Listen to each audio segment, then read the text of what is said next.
This is a day, of course, we celebrate the workers across our state and the amazing achievements. I'm very happy to welcome Anthony Albanese here with us here today to lead the march for the men and women across this state. Can I just say a couple of things? First of all, the Prime Minister of this country had a golden opportunity to unite this country. And during a pandemic, he chose to divide. He chose to attack Queensland, attack Victoria, and attack Western Australia. This country needs someone who will unite this country. And I believe that Anthony Albanese is definitely the person to do this job. We've got someone here who will stand side by side Queenslanders. We've got someone who will stand by us to make sure that we get the infrastructure we need. He's not going to be, he would not have delayed things like quarantine. He would have stepped up to the plate. This is a very key message today, I believe, for Queenslanders in relation to Scott Morrison. Enough is enough. Now is the time for us to unite the country, and the man to do this is Anthony Albanese.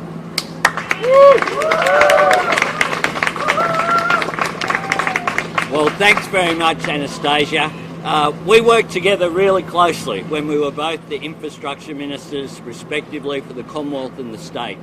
Projects that we got done here in Queensland, like Ipswich Motorway, projects like Gold Coast Light Rail, the Redcliffe Rail Line, first promised in 1895, but now finally delivered. We also worked on a little project called Cross River Rail. We had the funding and everything ready to go, and then Campbell Newman's government, together with Tony Abbott's government, scotched it, and Queensland has had to go it alone. That's right. But it's a fantastic project, creating jobs, making an enormous difference here in Queensland. Now, yesterday, I had the campaign launch in Western Australia, and it was a great success, and I thank Premier McGowan for hosting us there. Only Labor has a plan for a better future, and yesterday we outlined more details of that plan. Our plan for more secure work, our plan for lifting wages, our plan for cheaper childcare, for cheaper electricity bills, our plan to deal with housing affordability, our plan to make more things here in Australia, including Queensland will be a great beneficiary of our $1 billion we'll allocate from the National Reconstruction Fund to make more things here from our resources. We produce a great deal of rare earths here in Queensland. We should be making things here where we can, rather than exporting them overseas, seeing the value added overseas, seeing the jobs created overseas, and then importing them back at much greater value. That's our plan for a better future. Our plan for more secure work today will be a theme, of course, of May Day and Labor Day, a day where we celebrate the fact that working people have fought to gain wages and conditions over a long, long period of time. The simple principle that we celebrate today is a fair day's pay for a fair day's work. Yeah. But what we know in this country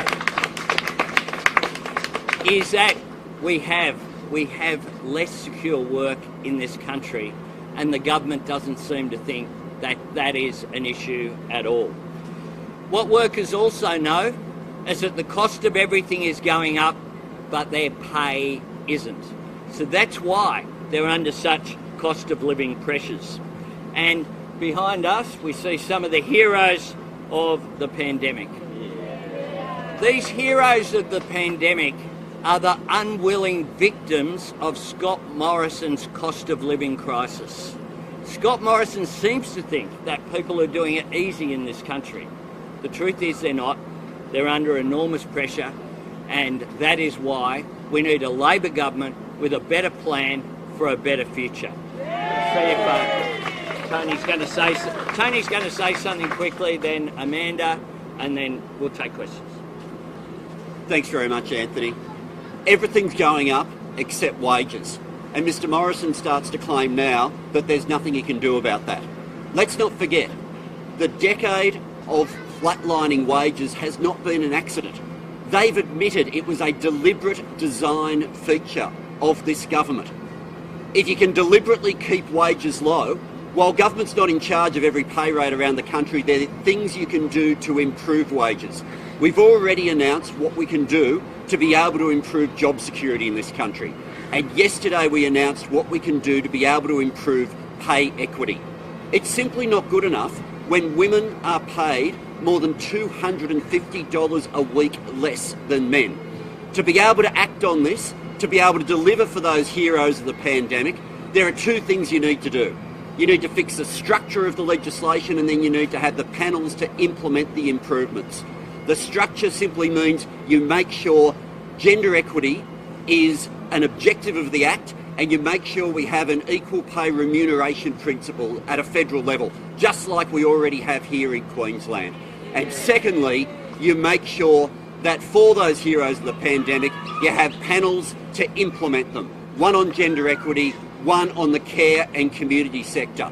The reason nothing's happening at the moment is because Mr Morrison has gone missing like he always does. We have a leader in Anthony Albanese ready to step up and take action on job security and pay equity. Well, I'd like to start by thanking our care and community workers. We've got some aged care workers here today, our early educators, our disability care workers. Through the pandemic, they helped our most vulnerable. They also kept our economy going. Business as usual is not good enough for them when they have some of the lowest pay and conditions in this country. And why? Why? Because they are predominantly a feminised workforce. We know that the gender equity gap in this country is significantly impacted by the low wages and conditions of the community care sector. That is why I am so pleased that Labor has announced that we will not only put the principle of pay equity into the Fair Work Act, but also, importantly, have an expert panel to really demonstrate how we implement it. We need leadership. We need coordination, and we need a long-term plan. These workers deserve a chance in the Fair Work Commission just to hear their case, to get the pay and conditions they deserve, and I'm really pleased that Labor will deliver this.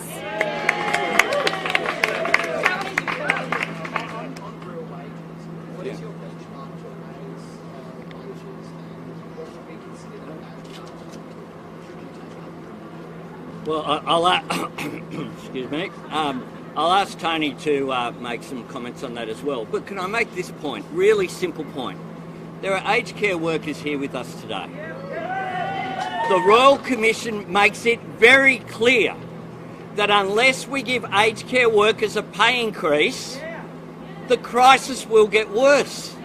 And this government can't even be bothered to put in a submission saying they deserve a pay increase. Any pay increase. No submission whatsoever. They are silent. They're silent on all of the workforce issues. Now, the government did put some increased funding in their budget for aged care post the Royal Commission, but they ignored all of the workforce recommendations. They ignored the recommendation about 215 minutes of care. They ignored the recommendation about aged care workers needing a pay increase, and they ignored the very clear recommendation about 24/7 nurses in aged care. Tony? When everything's going up except pay, there's a really simple benchmark. People can't keep going backwards.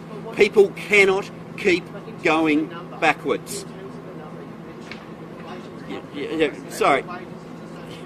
I think I've made it pretty clear. People cannot continue to go backwards in their pay and conditions. And let's not forget that from the government's perspective, this is not an accident. This is a deliberate design feature that now people are living in their cost of living. So is the benchmark then Mr Albanese? Sorry, we have. I reward politeness. Mr Albanese, yesterday you were with South Australian Premier, the WA Premier, and today with Queensland. Given 60% of Australians don't think this moment you are the better Prime Minister, is your appearance with Labor State Premiers a concession? You can't do this on your own. I tell you what, what it says is I want to work with premiers of all persuasions. All persuasions. And if you ask Dominic Perrottet, about his view of Scott Morrison in private, you might get it. The Prime Minister has just been at an Eid event. Sorry. The Prime Minister has just been at an Yep. Eid event, and he's had delays with humanitarian and family reunion visas directly raised with him at this event. What would Labor do to speed up visa processing, and would you lift the cap on humanitarian visas? Well, one of the things that we have from this government is a gutting of the public service. And so in so many areas there are just longer and longer and longer delays. It doesn't matter whether it's migration, it doesn't matter whether it's Veterans Affairs and veterans trying to get payments, it doesn't matter whether it's in the areas of Centrelink, whereby people can't get through to a human being to talk. One of the things that has occurred with all of this government's gutting of the public service is that across the board, people are not getting the service delivery that they need and that they deserve. And that is why one of the reasons why we've said we'll have increased support for the public service. That was part of Jim and Katie's announcement that they made last Wednesday. Mr Albanese, on the government's announcement on the extension of the seniors' health card, your health spokesman has called it an election bribe. The Prime Minister says it's to address cost of living pressures, and it's an embedded increase. So it's a structural change to a cyclical problem for people who have disposable income of $144,000. If it's a bribe and it's not right, why support it? We support the measure. We know that people are under cost of living pressures, and where there's a good idea, we will support it. Does Labor commit to the current super arrangements for self-funded retirees and other superannuants? And do you rule out any increases to super taxes and changes to caps? We've said we have no intention of making any super changes. One of the things that we're doing in this campaign is we're making all of our policies clear. We're putting them out there for all to see. I have my campaign launch 3 weeks in advance of the election campaign so that it can be scrutinised. Yes, Catherine?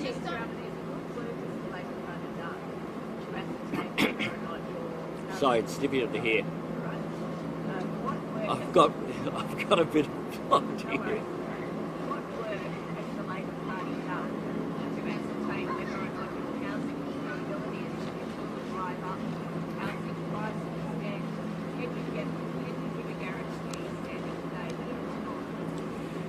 Our housing policy is good policy. How do we know that? Because we know that it works. In Western Australia, they've had a very similar plan now for 30 years. What it's done is enable people to get into housing who wouldn't otherwise get there, and it's also produced a return to the government. It's a very, very positive plan, which is why it's been welcomed by the Housing Industry Association, by the Master Builders Association, and it's why as well I note that in the past Scott Morrison has been positive about it. David? About working with the premiers, Mr Albanese. So I have a question for you about the premiers, and also Premier Palaszczuk, if you'd like to comment on this question as well. It's about health funding. We have a comment from Daniel Andrews in Victoria today about the need for 50-50 federal state funding for growth funding for the public hospital system. This is a significant issue for all premiers, and I think for Premier Palaszczuk as well. Would this be part of your agenda in government? You say you're going to work with the premiers. Would you work with the premiers on 50-50 funding for public hospitals? What we're doing during this campaign, and I'll take one more question after this because the march is ready to go off. What we will do is sit down with premiers constructively and work these issues through. We know the pressure that's there on the hospital systems. It's one of the reasons why we've put forward, for example, urgent care clinics. What urgent care clinics are aimed at is taking pressure off emergency departments, because we know that emergency departments are under such pressure. But the other thing that we're doing is being upfront in our discussions with the premiers. We're not promising things in advance and then we'll say something different after the election campaign. What we're doing is being very clear. I'm aware that the premiers would like increased funding. Premier Palaszczuk raised it with me. All of the state premiers, Labor and Liberal, wrote to the government, I think it was last year. So there's nothing new about this. What we're doing though, our policies are measured. We're inheriting off a government that doubled the debt before the pandemic, $1 trillion of debt. So that is why we are being very responsible, very measured in the proposals that we have put forward. Mr. Albanese, can I start about housing? James, and then sorry. Yeah, and then we're going. That'll count as yours, though, Majura. I was going to go to you last. Yeah, could I take it? Yeah, I've had a conversation with Anthony, as I'm quite sure that a lot of other premiers has as well. Now, let's say this is no secret that all of the health ministers across the country are calling for increase in health funding. All of the health ministers of both political persuasions. It is no secret that all of the premiers and the chief ministers from all political persuasions are calling for more health funding. We've had 2 years of a global pandemic. It's put pressure on our hospitals. I know with Anthony, he will listen. He will listen and he will conduct a listening exercise and look at those gaps, and we'll be able to work with him. Not someone who won't even allow it to be on the agenda item at National Cabinet. Mr. Albanese, last one, James. Mr. Albanese, just in relation to housing. So, sure. And then I'll ask, Jim's going to make some comments too about the obvious that hasn't been asked yet. One of the biggest issues in housing affordability, right, is the price of housing. Sure. Do you think the price of housing is too high? Do you think the price of housing should come down to better help people on lower incomes afford housing? And in relation to your comments about Dominic Perrottet, he's got a policy on the table, or a suggestion of replacing stamp duty with an ongoing property tax, but needing federal government buy-in. Is that something that you would be open to looking at if you were elected? Look, we'll determine our own policies, and we will put them forward as we did yesterday. I note that Premier Perrottet is considering a very similar policy to the one that we've put forward. He's considering it. WA have it. Tasmania increasing theirs. Premier Perrottet is looking at a similar policy of help to buy effectively. And the UK government under the Conservatives has it. Canada has it. This is a sensible plan. We know the cost of housing is very high. What we need to do is to have a whole of government approach, as well as working with state governments and working as well with the private sector. That's why our Housing Supply and Affordability Council we announced yesterday is an important component of what we're putting forward. Working with the states and territories to work constructively, but also working with the private sector on areas like land release and those issues. That's why we have a plan for increased social housing. We have a plan for increased affordable housing. We have a plan for increased emergency funding as well, $100 million. We know that tonight, in every capital city in Australia, women with kids will get turned away. Because there isn't somewhere for them to go. We know in terms of these issues, there aren't simple solutions. What we are doing is trying to create a circumstance whereby everyone can have the possibility of a secure roof over their head. That's why we have a range of these measures which are there. We know that the housing issue is one whereby the Great Australian Dream is out of reach for too many Australians. And Jim will make a comment about interest rates, and then we have to go join the march. Thank you. Yeah, thanks very much, Anthony. Whether the Reserve Bank raises interest rates this week or next month, Scott Morrison's economic credibility is in tatters. This is the third wave of Scott Morrison's cost of living crisis. This is a triple whammy of falling real wages, skyrocketing inflation, and interest rates are about to rise as well. Australians can't risk and they can't afford another 3 years of being absolutely punished by Scott Morrison's failures on the economy. Everywhere you look, amongst this march today, You are seeing people, as Albo said, the unwilling victims of Scott Morrison's cost of living crisis all around you. The workers of this country deserve better than another 3 years of being absolutely punished by skyrocketing inflation, falling real wages, and now interest rate rises as well. These workers have kept the wheels of the Australian economy turning throughout this pandemic. The thanks they get can't be another 3 years of falling further and further behind. Thanks very much. We can't keep 10,000 people waiting. We can't keep 10,000 people waiting. Thank you.